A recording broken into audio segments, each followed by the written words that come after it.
Bueno, algo muy importante, yo investigando acerca de este tema que me tocó el día de hoy, el tema es verdad, verdad, yo soy.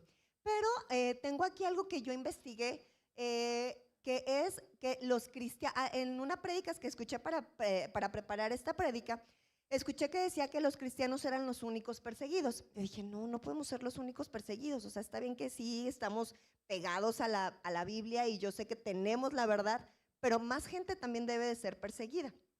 Pero al buscar encontré que los cristianos son los más perseguidos a nivel mundial.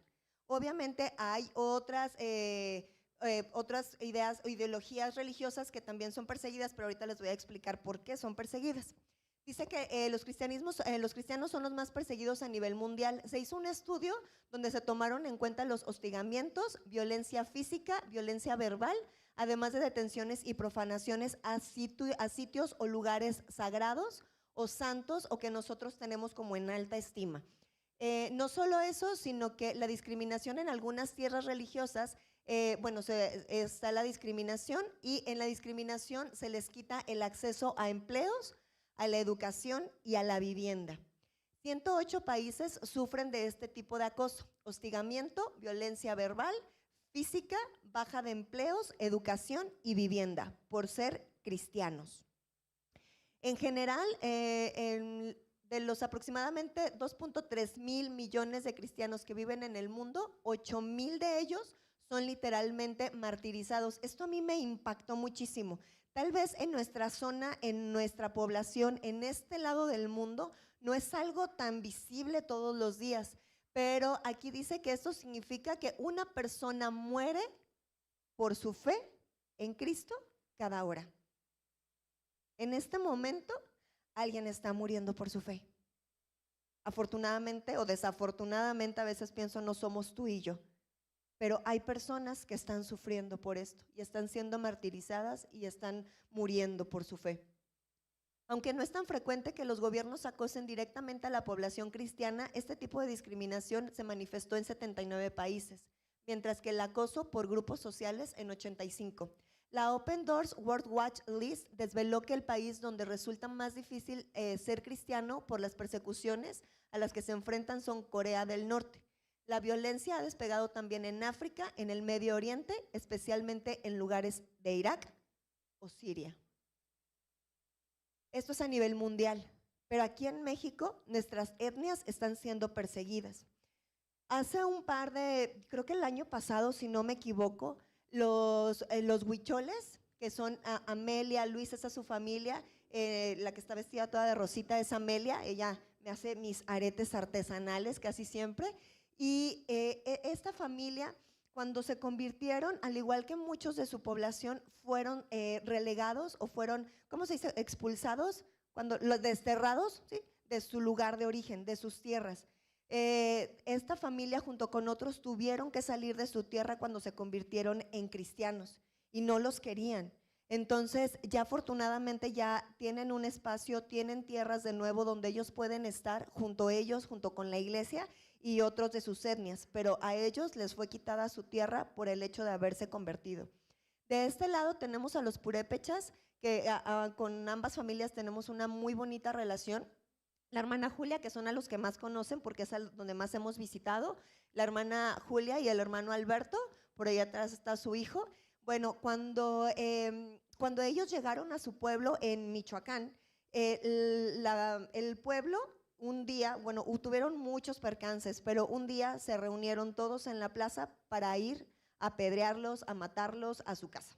Entonces ellos nos cuentan que estaba mucha gente del pueblo afuera de su casa golpeando, aventando piedras, y en eso ellos cuentan una historia muy milagrosa de cómo Dios los rescató y cómo Dios hizo que después el ministerio floreciera ahí. Y todos los que hemos ido a Michoacán hemos visto esta parte de cómo el ministerio está floreciendo en este lugar. Pero para llegar a eso tuvieron que pasar por mucha persecución y tuvieron que pasar por muchos problemas, cosas que nosotros tal vez no hemos pasado aquí. Si se fijan, hablamos a nivel mundial, ahora hablamos a nivel México y hablamos de nuestras etnias que están aquí a 3 horas, 4 horas, 5 horas, inclusive a menos de 3 horas. La pregunta aquí es, ¿tú has pasado por algún conflicto por ser creyente? Tu familia, tus amigos, en tu comunidad, inclusive tú mismo muchas veces, ¿has dudado? En esta parte, muchas veces nosotros hemos tenido diferentes conflictos en diferentes lugares por ser creyentes. Y siempre sale tal vez no un tema, no que te vayan a golpear en ese momento, pero surgen preguntas. ¿Tú que eres cristiano? ¿A poco tú no crees en esto? No, ¿a poco sí? No, pero es que ustedes no hacen esto porque son bien no sé cómo.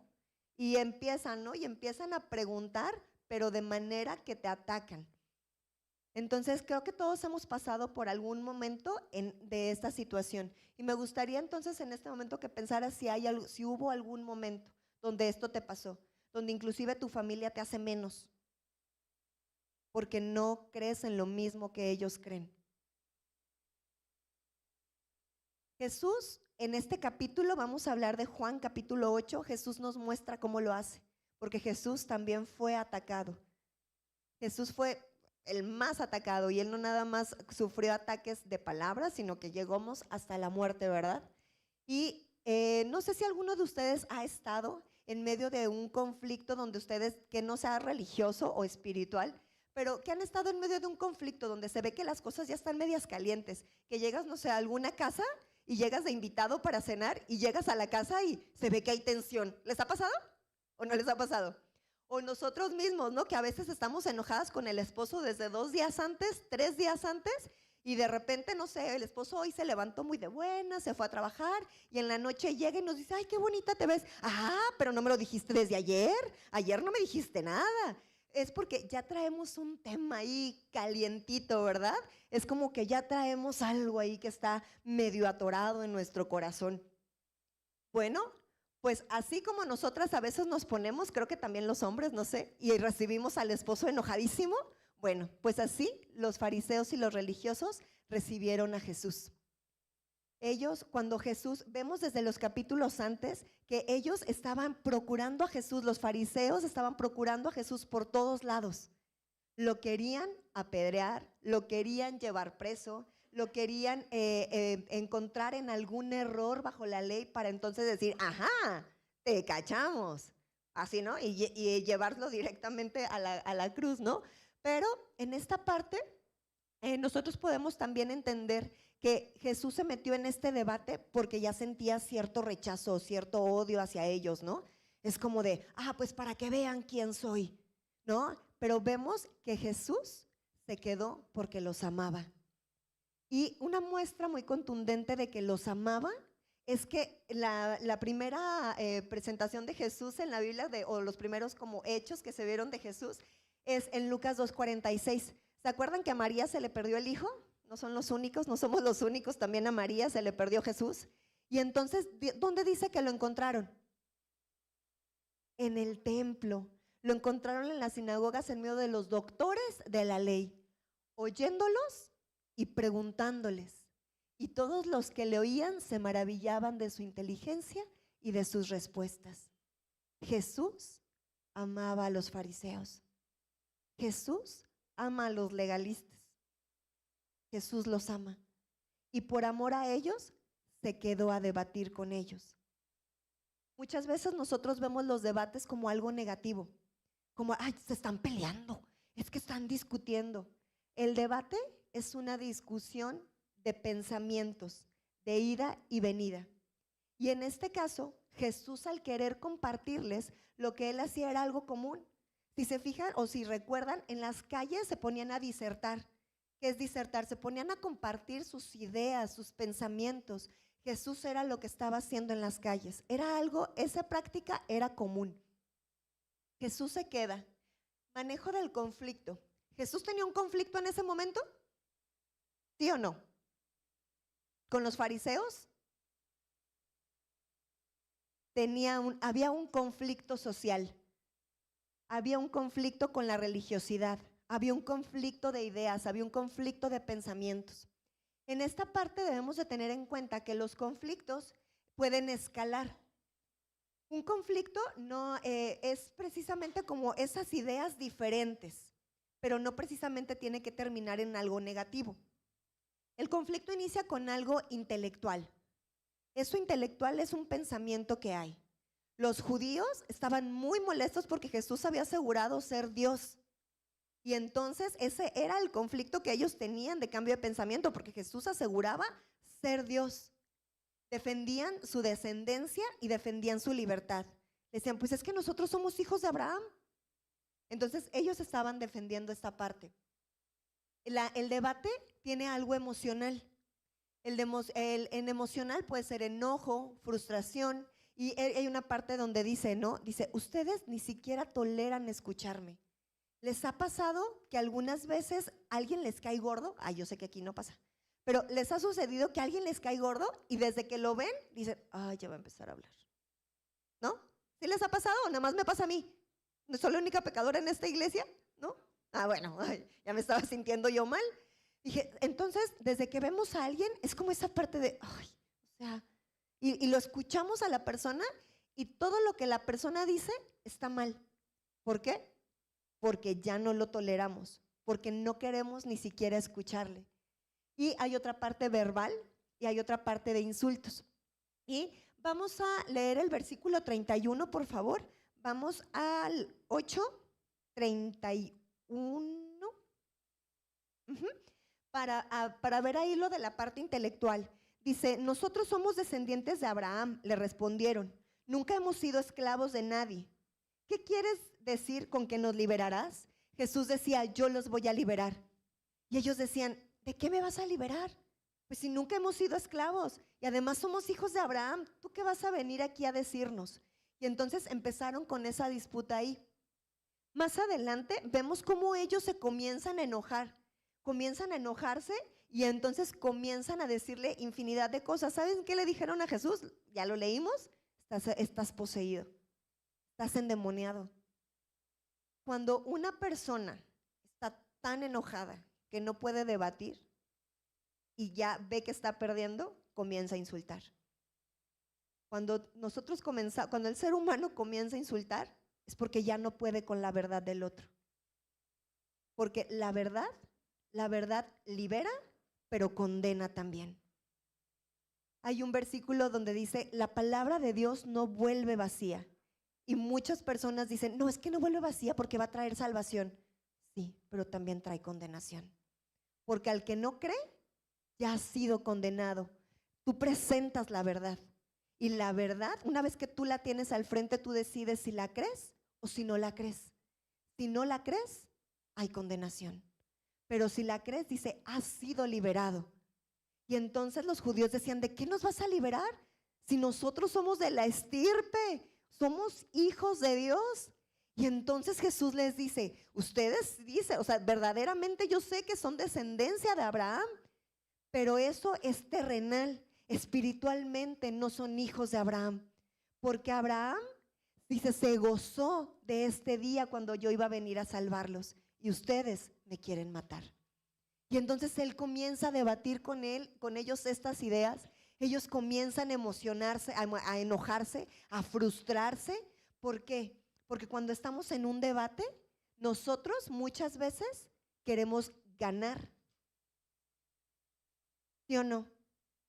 Cuando entras tú en un debate con quien sea, muchas veces con tu esposo, con la fe, con quien tú quieras, tú entras a un debate queriendo ganar.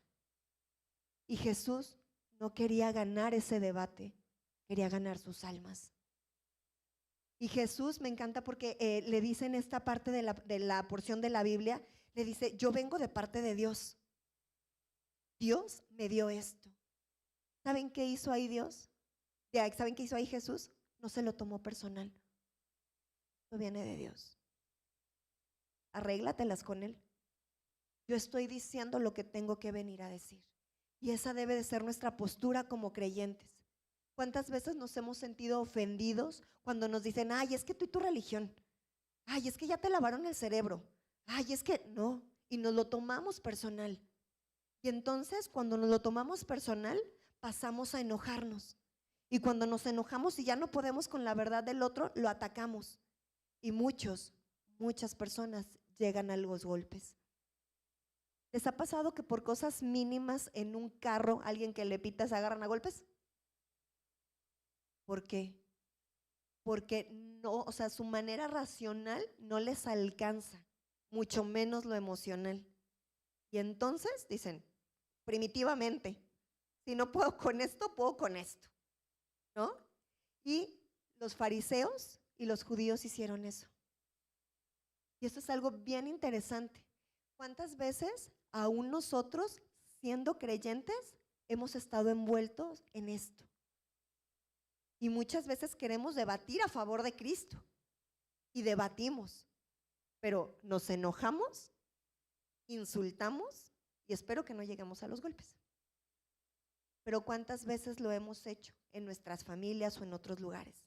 Ahora, algo importante es que esta parte, esta forma de hacerlo, Jesús únicamente lo hace con los fariseos, lo hace con los religiosos. Con la samaritana, ¿qué hizo Jesús? ¿La confrontó igual? Con la samaritana, ¿qué? Fue amoroso, piadoso, inclusive se pone en muchas ocasiones, se pone a su nivel. Con la mujer que fue sorprendida en adulterio, que los bien padres, los fariseos, no van y le llevan a la mujer, y el hombre, ¿dónde está? Y Jesús se baja a su nivel, se pone a escribir. Le dice, ya se fueron.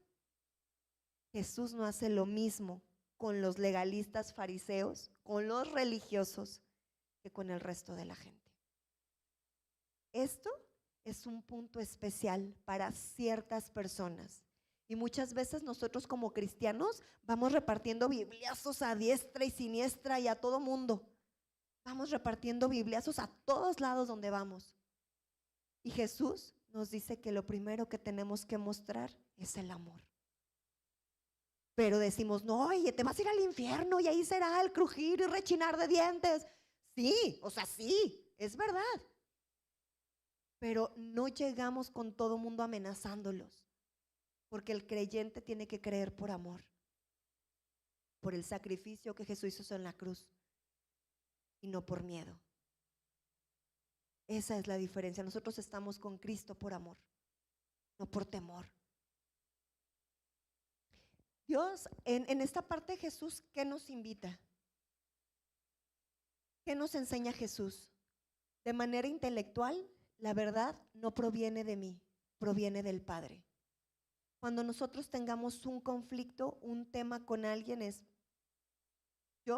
no es mi verdad, es la verdad de Dios. No me lo tomo personal, emocional, amor.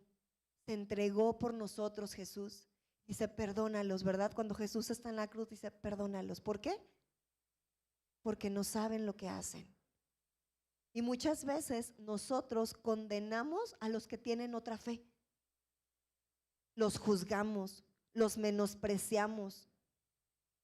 Y Jesús dice, se entregó, los perdonó.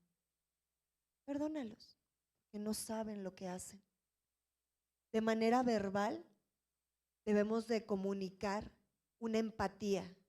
Te entiendo, no estoy de acuerdo, aquí está la verdad, pero te entiendo. Entiendo tu postura, no estoy de acuerdo con ella, no la comparto, pero te entiendo. De manera física, no vamos a ser hipócritas, ¿verdad? Porque se nota. Entonces no es como de, ay, ahí viene la que te cae mal, ahí viene la que, ay, amiga. No. En esta parte, obviamente, si ya hubo un proceso de debate, si ya hubo un tema, si pudiste tener dominio propio y pudiste llegar a mantener el debate a un nivel decente, a un nivel pues que debería de ser, al final tiene que ser un contacto físico que sea genuino. Si te alcanza para decirle, muchas gracias, ya me voy, para eso es suficiente. Si te alcanza para darle un abrazo sincero, está bien. Si no, no lo hagas. Pero Jesús nos invita a hacer esta parte. Jesús nos enseña aquí que la gente en una falsa creencia no es el enemigo, es nuestro campo misionero. Y desafortunadamente, anteriormente se nos enseñaba, bueno, por lo menos a mí, no voy a hablar de manera general, que nosotros no teníamos que juntarnos con las personas que no tenían nuestra misma fe. Nosotros no teníamos que hacer ciertas cosas, pero aquí nos dice que ellos no son nuestro enemigo, sino que son nuestro campo misionero. A ellos son a los que tenemos que ir, a ellos son a los que tenemos que llegar. Y Jesús nos lo enseñó muy bien. Él no se fue, Él se quedó. Y se quedó porque ese también era su campo misionero. Dice en esta parte que a pesar de todo esto que Jesús hizo, en el versículo 52 dice: ahora estamos convencidos de que estás poseído por un demonio, dijo la gente. Hasta Abraham y los profetas murieron, pero tú dices: el que obedezca mi enseñanza nunca morirá. ¿Acaso eres más importante que nuestro padre Abraham? Él murió igual que los profetas. ¿Tú te crees que eres? ¿Tú quién te crees que eres? Y Jesús contestó: si yo buscara mi propia gloria, esa gloria no tendría ningún valor, pero es mi Padre quien me glorifica. Ustedes dicen: Él es nuestro Dios, pero ni siquiera lo conocen. Yo sí lo conozco, y si dijera lo contrario, sería tan mentiroso como ustedes. ¿Cuántas veces Dios a nosotros mismos o a personas que no son creyentes se les ha manifestado una y otra vez? A los fariseos, ellos habían estado en todo el proceso del caminar de Jesús desde que inició su ministerio. Habían visto los milagros, habían visto las transformaciones, habían visto todo lo que Jesús había hecho. Y sin embargo, ellos no creían en Él. Sin embargo, ellos tenían el corazón endurecido y no podían creer en Jesucristo. En esta parte vemos fases del diálogo en el capítulo 8. Y aquí esta parte vamos bueno, quien guste buscar los versículos, dice que había una blasfemia, después de la blasfemia había una verdad y después de una verdad había una invitación. En esta parte iniciamos con la blasfemia. La más común y la más cotidiana para Jesús era: ahí estás endemoniado. Esa era el caballito de batalla. Así, cualquier cosa que hacías rara, y ahí estás poseído, ahí estás endemoniado. Eso era, ¿no? Y a Jesús no lo bajaban de que estaba poseído y estaba endemoniado. Más adelante también le dicen: ay, sí, tú, samaritano. ¿Saben por qué era una ofensa? Los judíos se mezclaron con otras poblaciones, y entonces de ahí salían los samaritanos. Los samaritanos eran una mezcla extraña ahí que ellos tenían con otras poblaciones y eran impuros. Entonces los samaritanos los odiaban, era de, o sea, se mezclaron con otras personas, no son dignos. Entonces para Jesús era como decirle: ay, sí, cristianito, ay, sí, aleluya, ¿no? Ay, sí, tú eres un samaritano. Y Jesús, o sea, era así como de ok, ni siquiera se lo tomó personal. Para ellos, esta era la blasfemia de su caballito así de batalla. Para todo era esto. Y después de que había una blasfemia, Jesús los confrontaba con una verdad. Y la verdad les decía: yo no tengo ningún demonio, yo honro a mi Padre, ustedes me deshonran a mí. Si Dios fuera su Padre, ustedes me amarían. Jesús en ningún momento se arrepintió de decir la verdad. En ningún momento se echó para atrás. En ningún momento dijo: ay, no, siempre no. Había blasfemia, había persecución, había bullying, había miles de cosas, pero Jesús decía: esta es la verdad. Hace tiempo nos tocó en una pequeña debate con alguien que estábamos sentados en la misma mesa, y había algunas personas que estaban en desacuerdo con una decisión que habíamos tomado o que se había tomado de manera pastoral.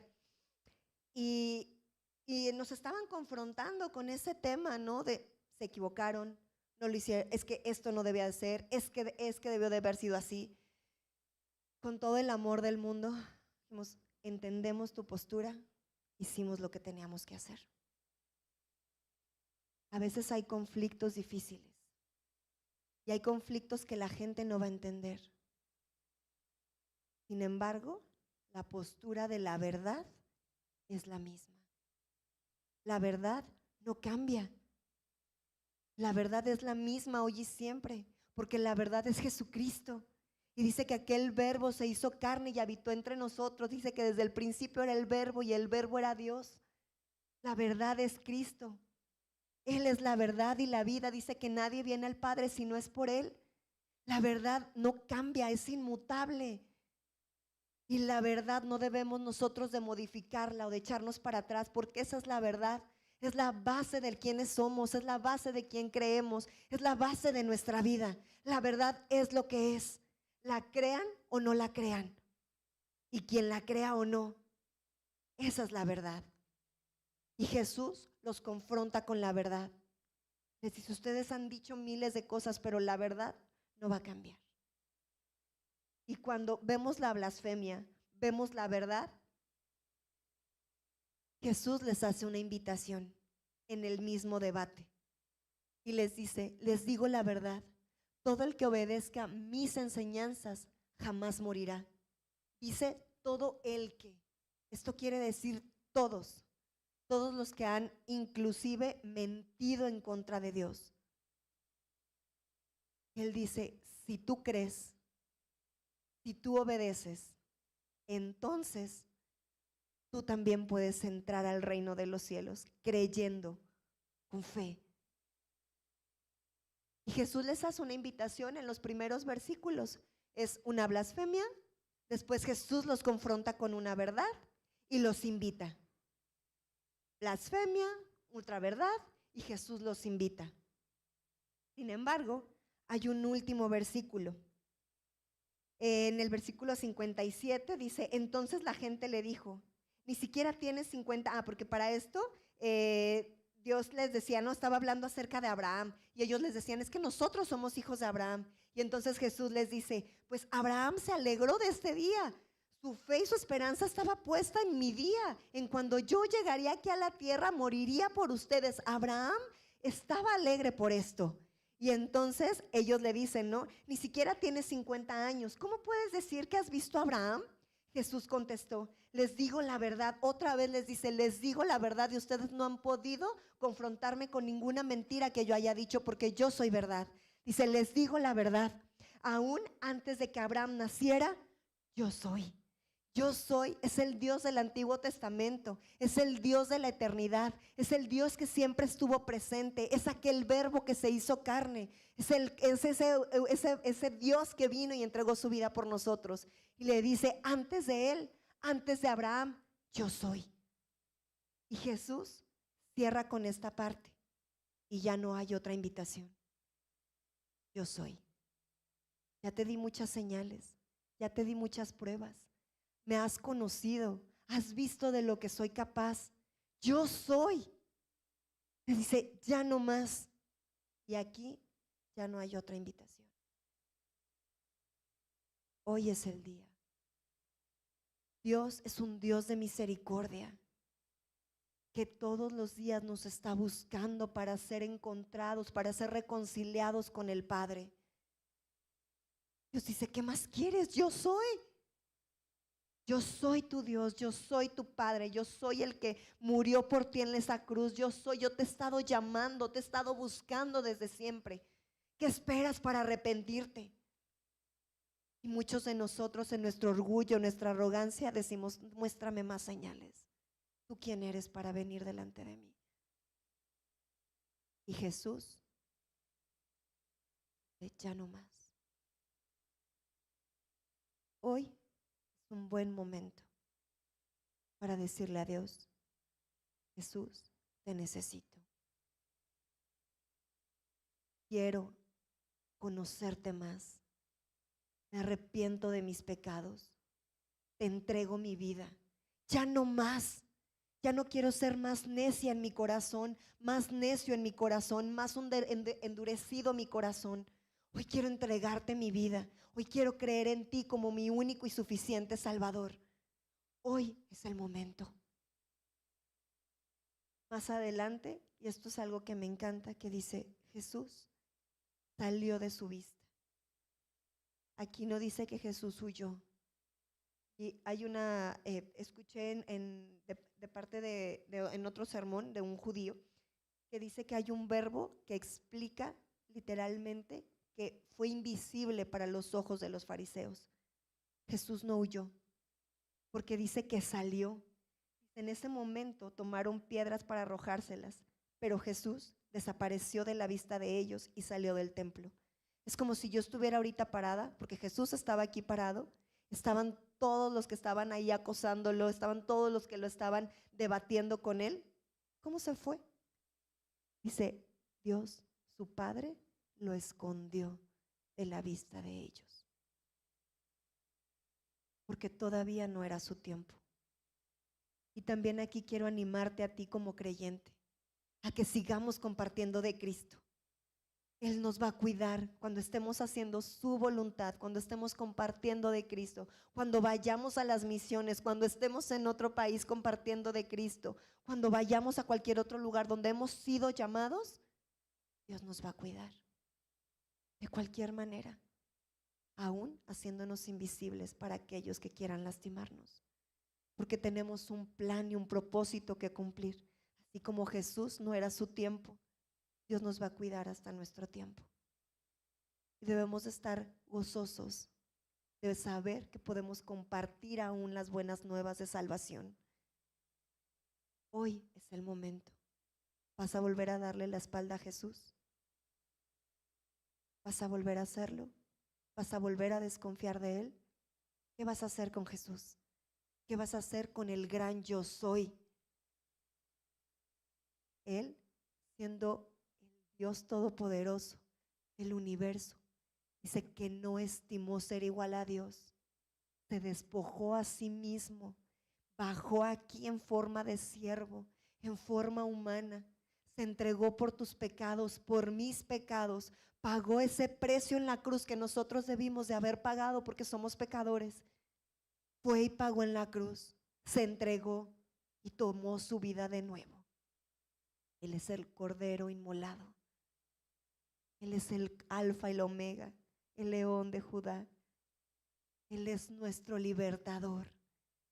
Él es el gran yo soy. El día de hoy te invito a dos cosas. Si tú no has creído en Jesús como tu único y suficiente Salvador, te invito a que ores a Él. Si está en tu corazón, le digas, Dios, hoy creo en ti.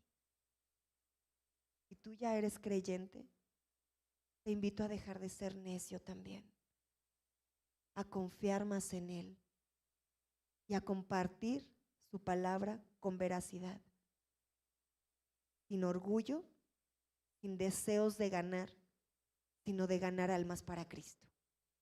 ¿Les parece? Vamos a orar. Gracias, Padre, te damos porque tú eres el gran yo soy.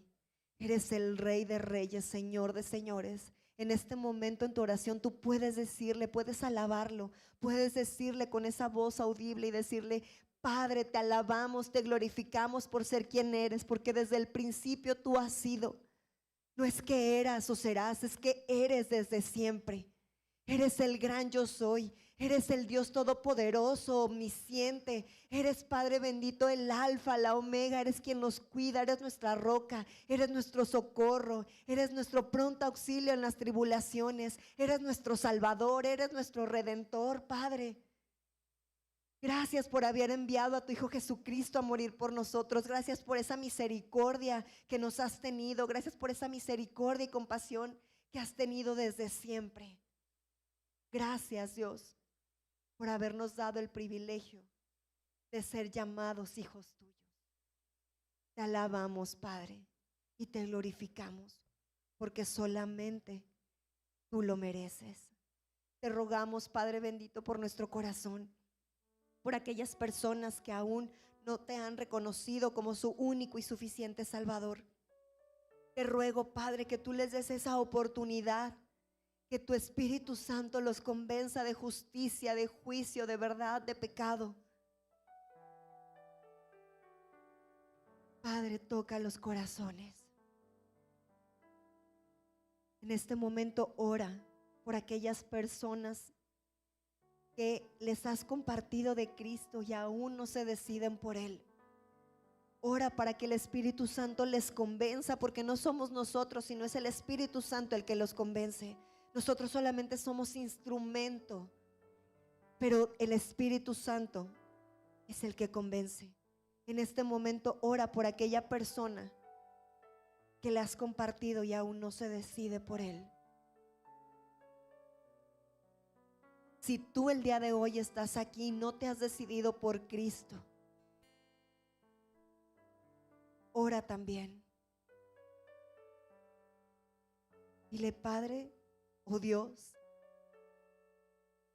yo aún no creo en ti, pero si estoy aquí es porque te estoy buscando. Muéstrate en mi vida. Quiero conocerte, quiero experimentarte, quiero saber más de ti. Padre, vengo hoy, oh Dios, vengo hoy con un corazón sincero, anhelando que seas mi Padre. Y aún puedes decirle: quita de mí todo este corazón endurecido, o todas estas dudas que hay en mis pensamientos o en mi corazón, porque quiero verte. Gracias, Padre, por este día. Gracias por tu palabra. Gracias por tu fidelidad, por tu misericordia. Gracias. En el nombre de Cristo Jesús decimos amén.